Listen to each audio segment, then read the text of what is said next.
The sunrise. It's literally coming up almost exactly where this would be. Like we could see the heat or make the wall transparent. The sunrise is pretty much right there.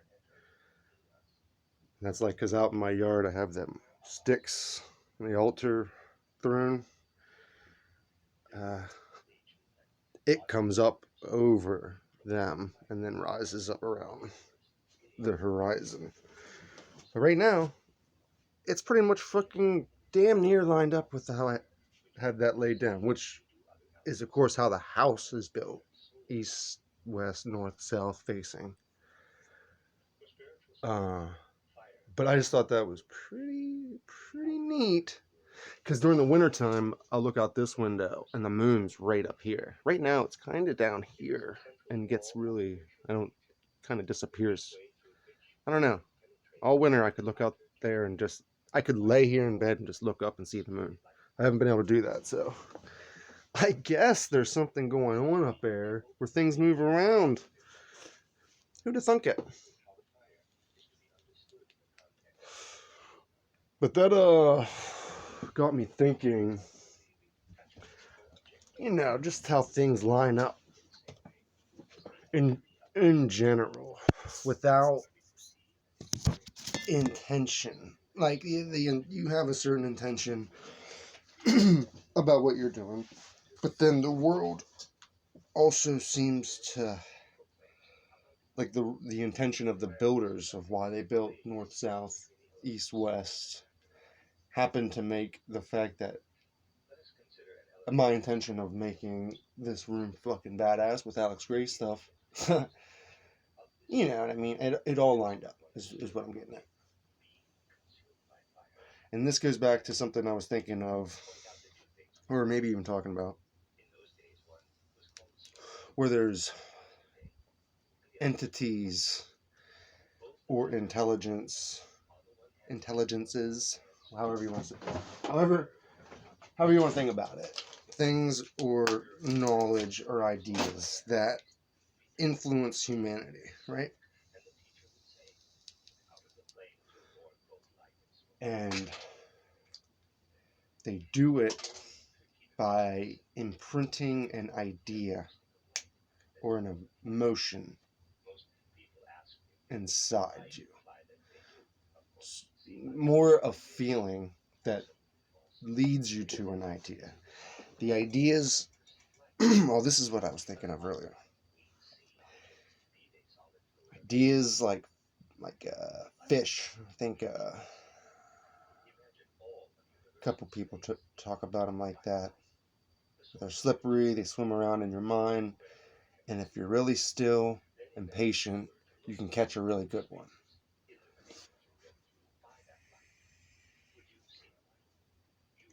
Well, there's this idea of letting certain ideas go in service of a greater, a bigger idea.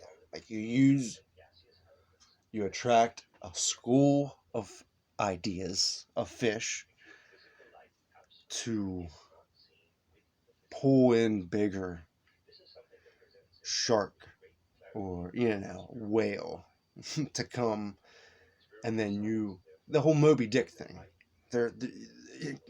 Captain Ahab out there is in search of that mythical white whale, which is the idea or great work of a man or a human, right?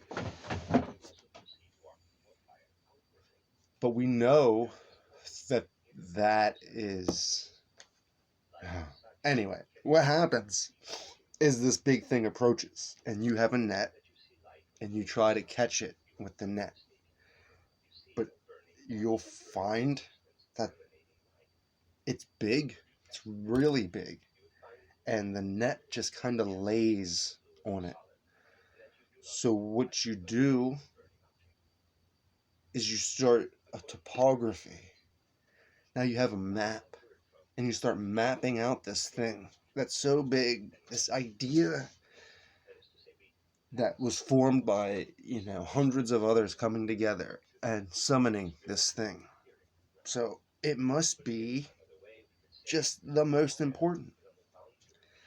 And then in this map, there's peaks and valleys, caves and rivers. These rivers lead to a great ocean, and in this great ocean, you find these strange things swimming around, like ideas of an unheard of nature.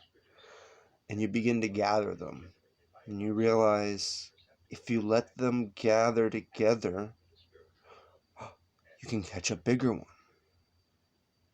So you allow these ideas to slide through your mind, to bring in the Kraken, the Moby Dick, and you throw your net down and you try to catch it, but it's so big it just lays across it. You begin to map it out, and you start to see it has peaks and valleys, caves and rivers that lead to an ocean. And in this ocean, you find a world full of ideas that swim, and you let them slide through your fingers in search of beckoning the Great One. And when it comes, you try to throw your net. It covers it, but only enough so that you can study its surface. So you study the small parts of this great thing, its peaks, its valleys. Find caves and rivers, and these rivers lead to an ocean. And in this ocean, oh wait, do you see what's happening?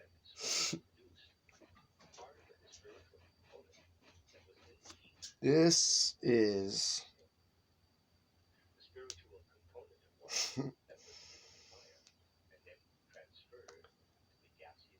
this is your life. This is your life. Oh man.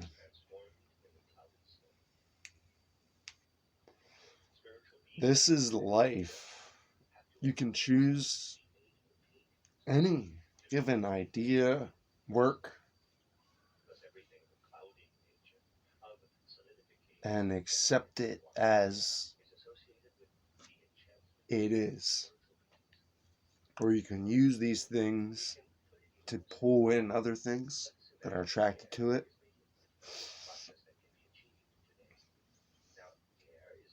And you can do that to such a degree that after a while you sort of forget what you began all this gathering and letting slide through your fingers. And what it was you were trying to find that big idea that seems to connect all the other ones together. Because surely the thing that eats the smaller ideas, that is alive only because of their existence, is the thing to be after, right?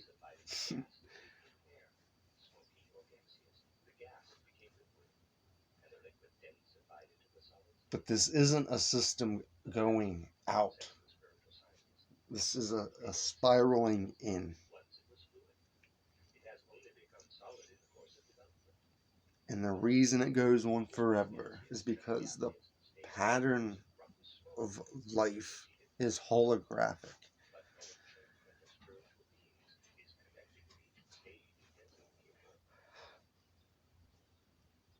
But the first thing anyone that I've ever seen do with the flower of life after drawing the circles is start drawing straight lines and dividing the pattern up. And the way the pattern divides is itself into itself. They're straight lines, but it will always be the pattern.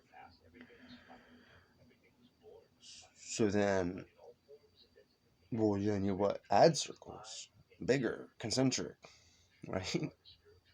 That too is the pattern.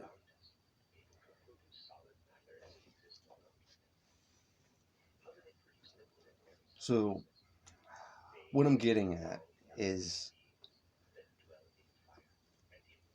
the idea of searching for the thing is an endless search. At the onset of the journey, you have what you need. You have you are the big thing. It's now it's happening.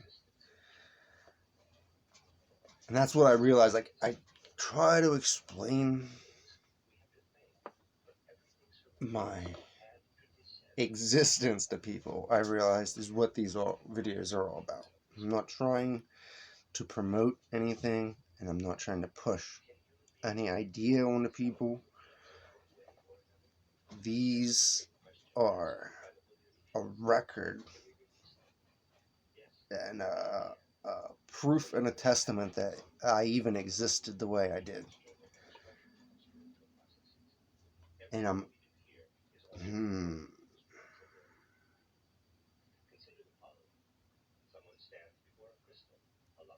I originally started doing it as a way to expose myself, because all the shit I do or don't do doesn't matter if I do it in a locked room, like inside. That's why I love Bo Burnham's special Inside, is because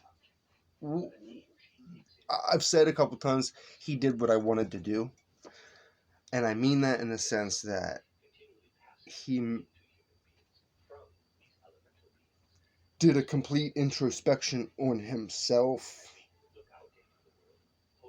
while holding a mirror up to the world, recognizing that he is a member of the world. Like, you can't look at yourself without looking at the world. And I've been doing that for a long time. I've been separating me and the world. So a few years ago, I decided to accept that the world and me are the same thing. That I'm not trying. That there's no reason to escape the Matrix, if the Matrix was created for us, period. What is important is control of the Matrix, or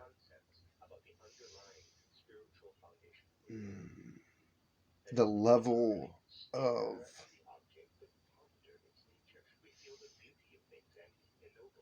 built-in suffering allowed in the system.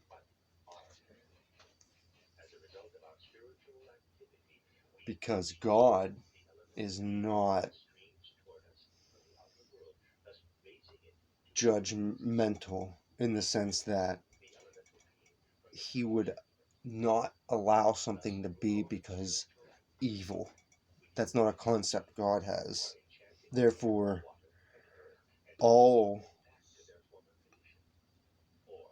anything you can imagine a person doing,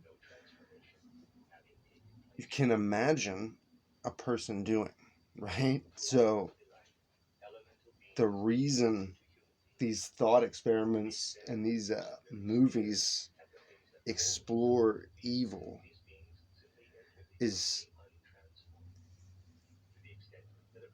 so that masses of people can vicariously act out certain things that people are prone to do, because we have learned that talking about something gives a similar chemical endorphin rush as doing the thing. So if you give people thought experiments of revolution or even murder, then they're less compelled to do those things in life, right? So you make movies of somebody learning about the big idea.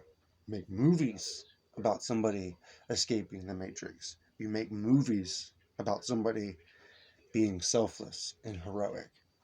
And therefore, population gets to feel selfless and heroic without doing anything.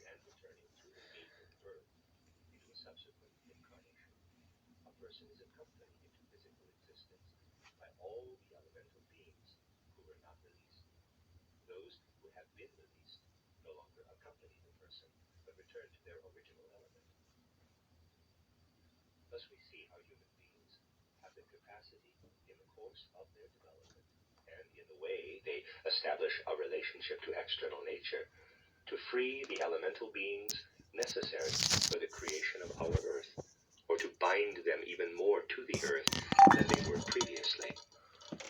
What happens when someone looks at a material object and fathoms its true nature so that the elemental being is released? Spiritually, the course taken is the reverse of what occurred before. Whereas smoke originally arose from fire, the person now spiritually creates fire from smoke. Fire, walk At with death, me. the fire is released. Now, in the light of this primeval divine spiritual science, we can understand the profound spiritual meaning of ancient rituals of sacrifice. Imagine a priest at the sacrificial altar in those ancient times when religion was based on true knowledge of spiritual laws. Imagine a priest kindling the flame, the smoke rising and actually becoming a sacrifice in that it is borne upward with prayers. What really happened in such sacrifices? The priest stood at the altar where the smoke was produced. There, where the solid emerged from the warmth, a spirit was enchanted. And because a human being accompanied the process with prayers, the spirit was taken into the person and was released again when the human being died and entered into the higher world. What did the disciples of the ancient wisdom say to those who were to understand such a ritual? They explained that if you look at the external world so that your spiritual activity does not remain attached to the smoke, but rises spiritually to the fire element, then after death you free the enchanted spirit that dwells in the smoke. Those who had gained an understanding of the process would reply, if the spirit that dwells in the smoke remains unchanged, it will have to accompany me in a next incarnation. After death it cannot return to the spiritual world. But if I have released it, if I have led it back to the fire, after my death it will rise into worlds of spirit and no longer need to return to earth at my birth. Here we have explained part of the profound passage from the Bhagavad Gita spoken of in my last lecture. There is no mention of the human eye, capital. The text refers rather to nature spirits, to elemental beings that enter into us from the outer world. Therefore it says, quote, behold the fire, behold the smoke. What we turn into fire through our spiritual activity are spirits that we liberate at our death. What we leave untransformed in the smoke remains connected with us after death and must be born when we are reborn, unquote. Here the destiny of elemental spirits is described. Through wisdom, which we develop within ourselves, we continually liberate elemental beings when we die. But through lack of wisdom, through materialistic attachment to the world of the senses, we bind elemental spirits to us and force them into this world to be reborn with us over and over again. These elemental beings are not connected only with fire. They are emissaries of higher divine. Assimilate the elements. We are on a mission. Everything occurring in the external perceptible world. The interplay of forces that bring about day and night, for example, could not have arisen unless hosts of elemental beings had been active in rotating the planets in the universe in the appropriate manner. Everything that happens is affected by hosts of lower and higher beings of the spiritual hierarchies. The hierarchy, right? That's the big idea. That's what everybody's after. They want to see the whole pattern. But this is why understanding the holographic nature of reality is crucial.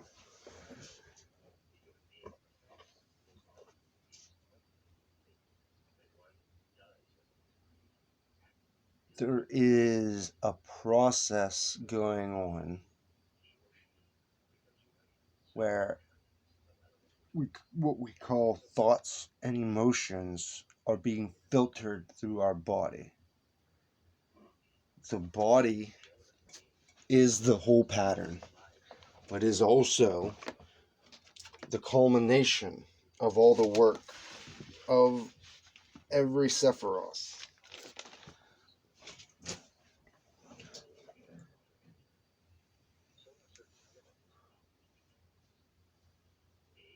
Light and darkness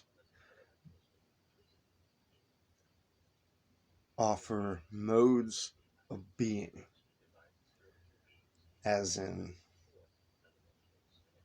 you sleep at night some, and then you work or wake during the day. That is, unless you're nocturnal and you scratch and reverse that. Ugh.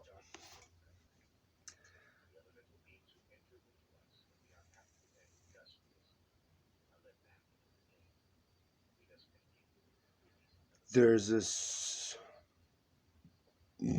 there's a saying that goes along with what he was talking about of dying in the night, or in the basically dying at night or dying in the day, or as in dying in the light or dying in darkness, which is a representation of your movement into the spiritual world, as in you move into the spiritual world into the light, or you move into darkness, which if you would move into darkness, that just means instant reincarnation. You would have no choice into it, because the only light you would see would be the light of the world, and that would be what you're drawn to.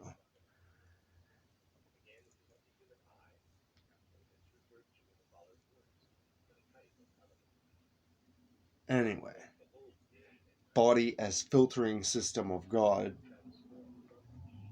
is the work you choose to do, is based on your discretion, your judgment, and your mercy. You see, like the choices you make swing from those sephira.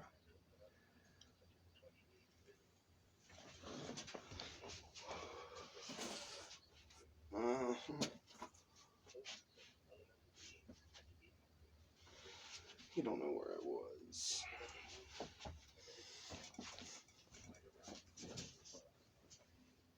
Anyway.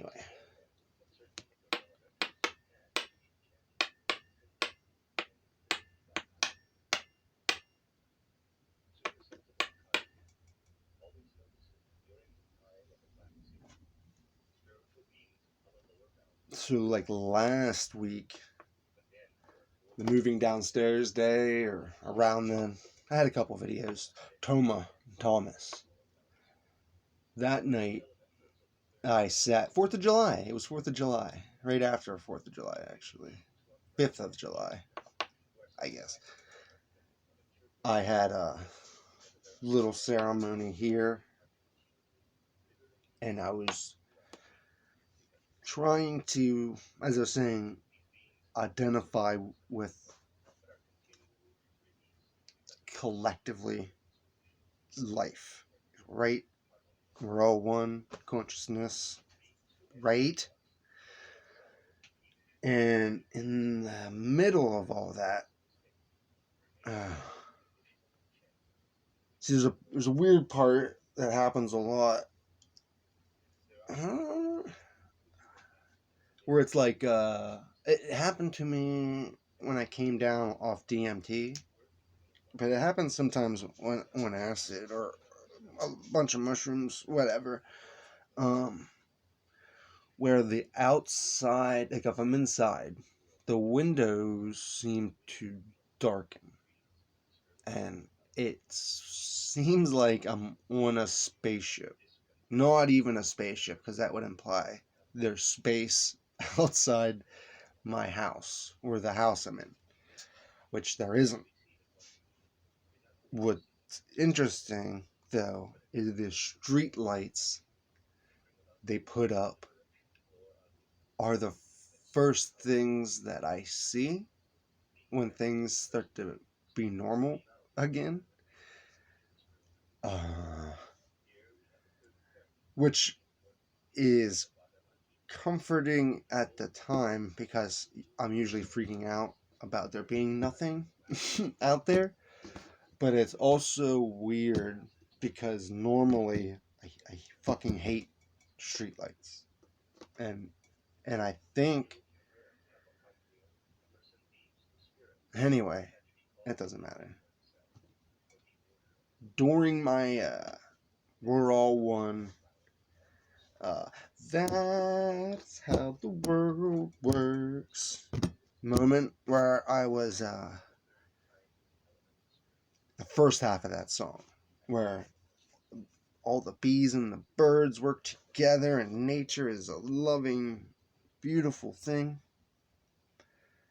And then I noticed I got bug bites on me. And I have just given my cats flea medicine last month or something.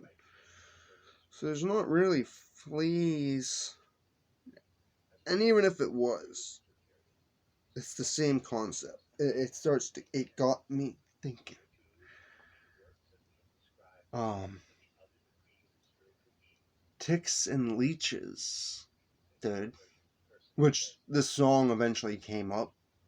And it's weird that I had to approach the thought first as an outsider dealing with the ticks and leeches, and then the song coming on like an hour or so later. But here's my thing with parasites, man. Is I was going through life, like in my head, in the trip, kind of experiencing different life, how that manifests, what that means for the collective, where it all fits. And then I come. Okay, so I'm going through like the idea of a good versus a positive, negative, whatever, however you want to say it, manifestation. As in, plants just take in the sun and basically allow anything and everything to consume them. Some of them have different defense mechanisms, or some of them are a little bit more carnivorous, as in they've adapted different ways of taking in energy. But the majority of the plant kingdom is like the idea of what you would call angelic, I guess. They're constantly singing, "Holy, holy, holy art thou, mighty Lord of hosts," right? And then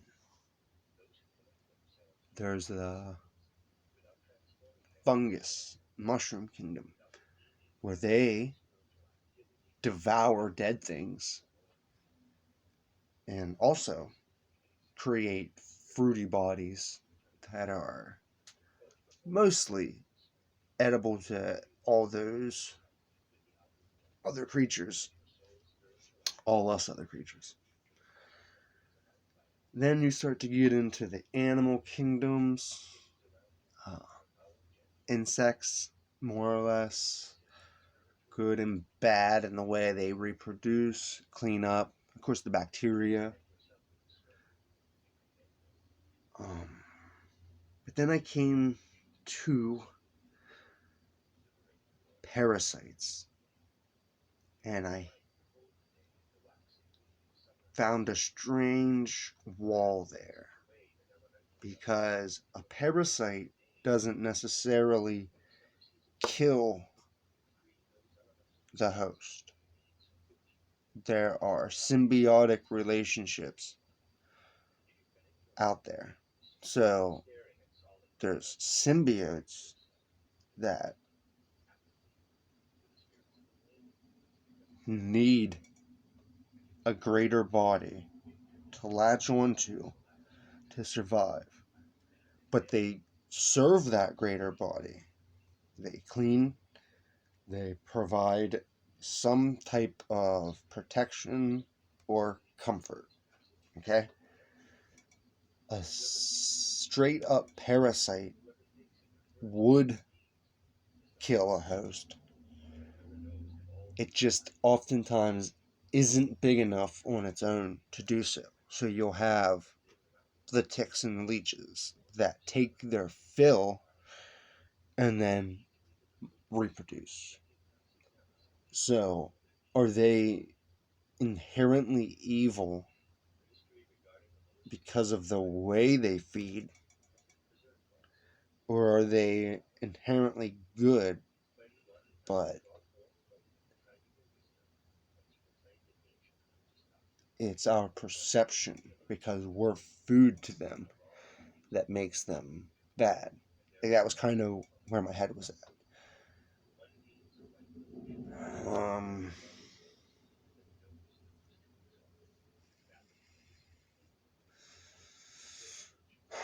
And like I said, then ticks and leeches came like an hour later, and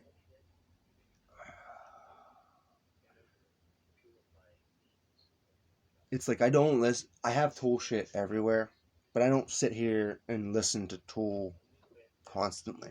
I try to make it so that it's only during ceremony, or if I'm working on something. Tool and Clutch get you in gear, get work done, that kind of shit. Music, but so it's been a long time since I sat and listened to the albums, and that night I went from Opiate to Fear Inoculum, and I had thrown in some a Perfect Circle and Pussifer. It was actually almost a perfect length of the trip, like 8 or 9 hours. But it was too many stories in one night. It was too much for me to deal with. Not from yeah, I was exhausted, and I realized what it was conditions of my parole shoved in there. Like I removed a lot of undertow also to move on. Uh, and that's only because there's a perfect jump from Opiate to Stinkfist. So instead of like trying to get a song mixture of undertow and Opiate, I just kind of took most of it out. Although I found a way to re-edit the order. Stabling hybrids. That's what my stabilizing hybrids playlist is. Because I've come to realize that whether they knew at the beginning or not, Tool has been working on a series of albums that are literally designed to move you from body to mind to spirit.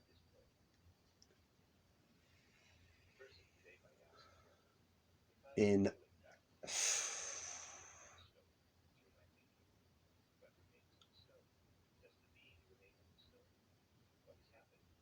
in a very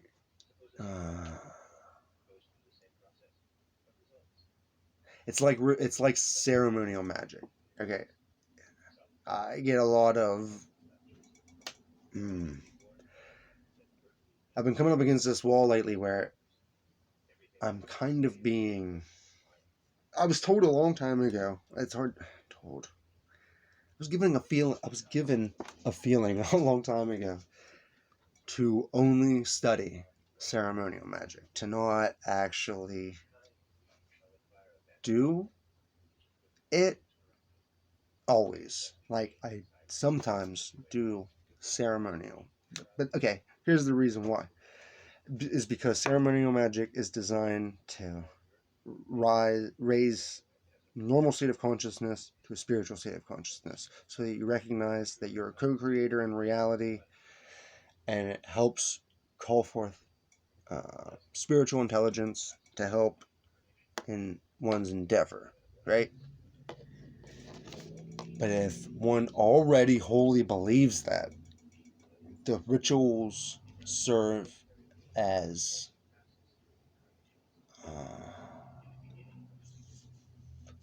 a charging, like you pull more light into a bucket, you pour more water into a bucket, you purify a thing more and more and more. And as much as I understand that that is what it is, they say why you do it, so that it becomes an automatic thing, I'm still, for some reason, it's hard to describe. I am still wary of it. Even, okay, it's like a lot of things in the world, I guess. Even the Chapel of Sacred Mirrors. Alex Gray and the Cosm, Alex and Allison, uh, and their body of work is one of the few things I promote, I guess, in any way, and in the sense of the word of promoting, or to say, talk about, as like an actual group of people that do things like trying to sell you something, I guess. And I do this because I believe what they're doing is they're one of the few people that are doing the great work, as like literally as stated in the book of the law to do. And years ago, I talked to Allison about the book of the law. I at least told, I don't even know how we got onto it, but I remember saying the do what thou wilt, love is the law thing. And it was, they had all these flags with all these spiritual things on it. And I guess we noticed that that wasn't there. And that was the night me and Reggie were supposed to stay and clean up. But we didn't. We went back to the hotel room, went home with Nick the next day. We actually stopped back in the next morning. So, like, I should have just stayed there. I could have just stayed there. I didn't even need to worry about going back to the hotel. I don't even know why I thought I needed to go back to the hotel. I should have just told them to come get me. This is again where Travie put all his eggs in a basket. And that basket belonged to somebody else and was in somebody else's car, right? I just was naive enough to believe that the group I was a part of was always going to be a group, at least until uh, I could get my eggs out of the basket, I guess.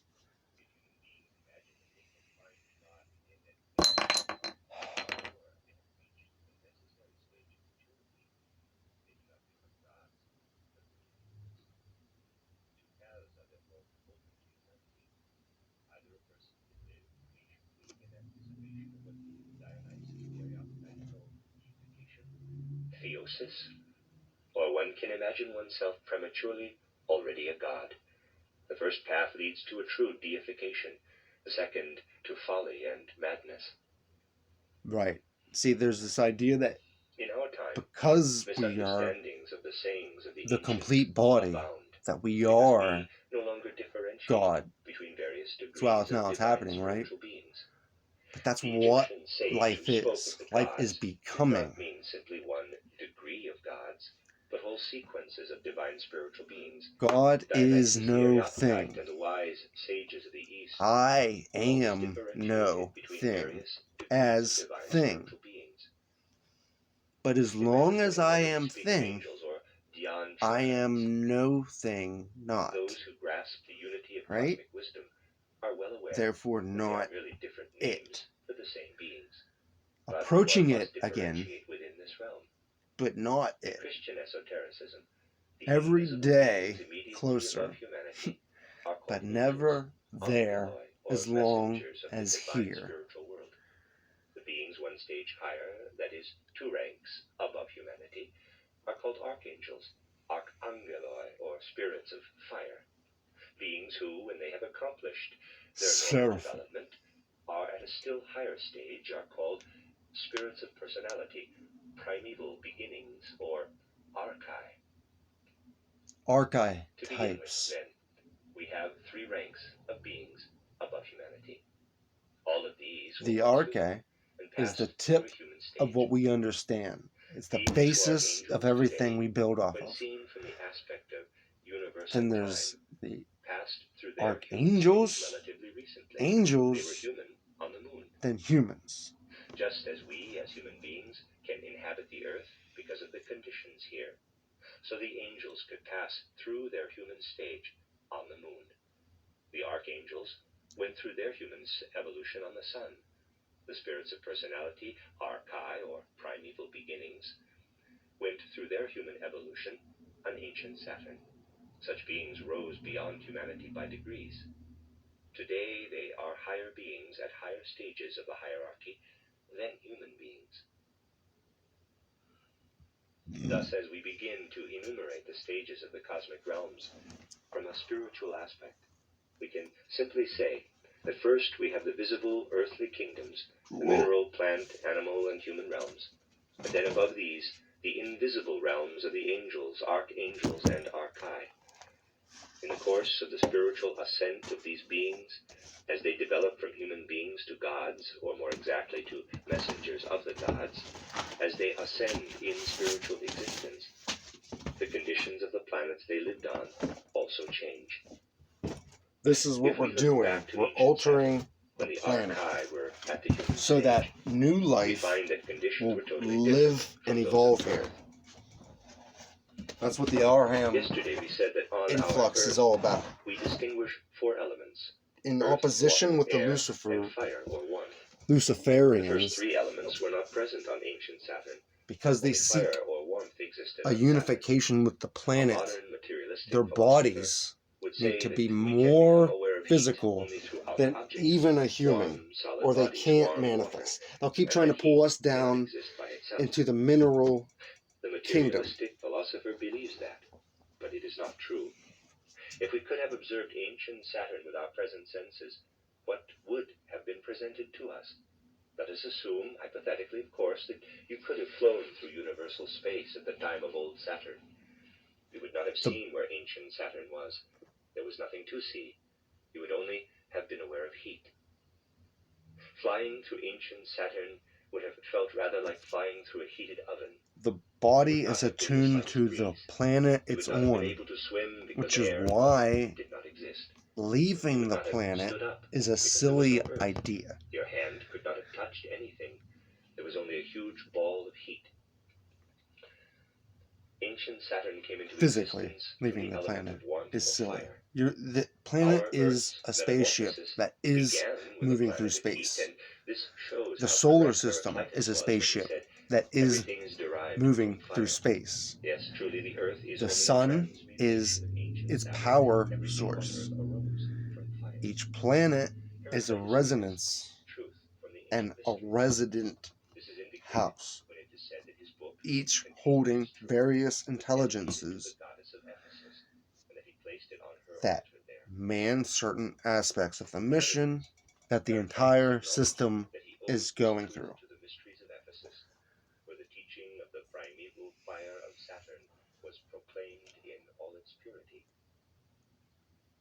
What You will have we're deduced also doing that the beings called primal beings collectively is building the body. Passed through their human stage under quite different conditions than we live under today. In bodily constitution, The blood and bone body. system, The humans big today idea. can assimilate solids, liquids, and gases. The humanity of Saturn, the spirits of personality, had to build their whole bodies from warmth and fire. That is exactly what they did. On Saturn, they had a body of fire, consisting entirely of warmth. In my previous lecture, I told you that there are two sides to warmth. One we feel inwardly. We feel warm or cold without contacting solids in the outer world. We can also become aware of outer look at warmth that. when, for I didn't even example, realize that was the we page take I hold opened of up a heated object. Another hierarchy. The distinctive aspect of Saturn's development lies in the fact that warmth, which at the beginning of the Saturn state was experienced only inwardly, gradually and then increasingly became outwardly perceptible. My father's house has many This mansions. continued until the end of the Saturn period. If you had traveled through Saturn during the early phase, you would not have been aware of any outer warmth touching your skin, but you would have felt inwardly warm. You would have sensed a comfortable feeling of inner warmth. Something of what we call today an inner warmth of soul would have been your experience as you traveled through Saturn during its early phase of evolution. You can imagine the experience you would have had on Saturn if you consider the following. You know there is a difference between looking at a red surface and looking at a blue surface. Red, when you look at it, produces a feeling of warmth, and blue a feeling of coldness. Imagine the feelings released in the soul by the impression of something red.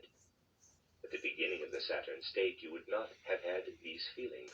Instead, you would have felt somehow comfortably warm, as when today you look at something red.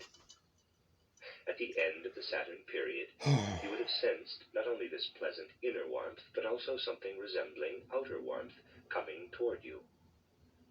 Inner warmth would have transformed itself gradually into perception of outer warmth. The evolution of Saturn goes from an inner soul warmth to an outwardly perceptible warmth, or fire. One might say that just as the child grows to adulthood and experiences various stages, so the spirits of personality also developed on ancient Saturn. Initially, they felt comfortably warm inwardly, and then they gradually became aware of how this warmth was being externalized. Indeed, one could even say embodied. But what happened then? What happened? You must imagine first the inner warming process of the globe of Saturn. This enabled the spirits of personality, archai, to embody. During their incarnation, outer warmth gradually formed. As you journeyed through Saturn during the later phases of its development, you could have distinguished between warmer and colder outer areas. However, if you had made a drawing of these self-contained bodies of warmth, you would have produced a picture in which at the surface of Saturn you would have found clusters of warmth eggs. There's supposed to be a fruit there. And looky there, boys. Blackberry or raspberry. Fucking. See how shit just lines up? See what I mean? Eggs? See what it They were means? the bodies of the archai, the spirits of personality. And through their inner warmth, the spirits Also, of that blue personality produced the outer warmth is about of to these bloom too. Saturn eggs. It could be said of this state Of course, that as because the they're spirits equal, but brooded over the warmth, they really brought forth the first bodies of fire. From cosmic space inward, the first bodies of fire coagulated. If we may use the expression, the external warmth eggs coagulated outwardly in space warmth. On ancient Saturn, the spirits of personality, the archai, who were also called asuras, were incarnated in these bodies of fire. The state of Saturn consisted only of this element of fire. The spirits of personality during the evolutionary phase of Saturn could transform outer warmth into inner warmth once again. The process was not fixed in any way. It was inwardly mobile. Indeed, the spirits of personality, the archai, I'm just gonna make another video, but warmth eggs and yeah, I'm gonna make another video for Cosm. But there was a bunch of people who were writing and had writing during the new moon, And I You would kept have wanting to noticed tell that there them were times on Saturn when no to outer use a warmth perfect was circle perceptible, letters. only a Because I do, comfortable and all. feeling of inner warmth.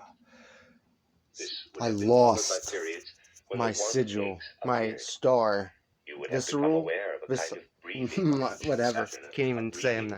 of fire. You would have thought, Pedurbo, I am within ancient visceral, Saturn. I feel as visceral. if I all forget how outer I have it warmth has spelled on become the inward, thing, because it's been spelled 2 or 3 different ways. It's my name, Then you would have said, visceral. Yeah, now that's it. Saturn has breathed Anyway, in the warmth. On another occasion, you would have come it's on across my. It the used to many be. warmth eggs I you used would to have had. sometimes stick it Now, here, Saturn has breathed out or its inner I would warmth stick into it small on bodies Doth of fire. sometimes. Like in my older videos, it was just like The a holy circle, a Rishis 9-pointed conveyed this star. image to their It was a pupils, tool army who thing. were transported back Fucking spiritually to a gone. time Whenever I ancient moved my Saturn, shit to my and sister's caused to and experience back, how the whole planet I lost accomplished stuff. something similar to our I outbreathing and know I inbreathing. packed shit. That's why I The have stuff Rishis everywhere. I showed was their pupils looking that for when the my fire shit, flowed out, and I do it not know produced where it countless is, man. bodies of warmth, I'm so and when the fire was drawn so in, upset. it became the inner Anyway, high nature of the spirits of yeah, I'm just personality. gonna make another video Therefore, the life of the planet was talking compared directly to a to breathing Cause out and and a Tribe because breathing in. I'm just so fucking tired. But in the Saturn state, there was But only a fire breathing. Air was not yet present. Let us now imagine that yeah, I'm just tired and angry. And this seems to be part of its cycle, my cycle, that I get real fucking close to, what do they say, making the great turn. And then all of a sudden, I find this wall around my heart that is like, are you sure you want to go in there? Because that's where change happens, right? Right in there. Hey, does it know how to focus? It doesn't know how to focus. You're gonna focus. Or I'm gonna fucking...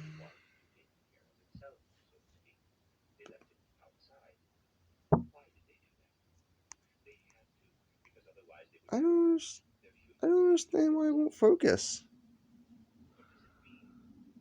Oh, hates it. Change happens in there. This is what I mean. Can't focus. Not just my camera, my whole fucking life. God, that's annoying.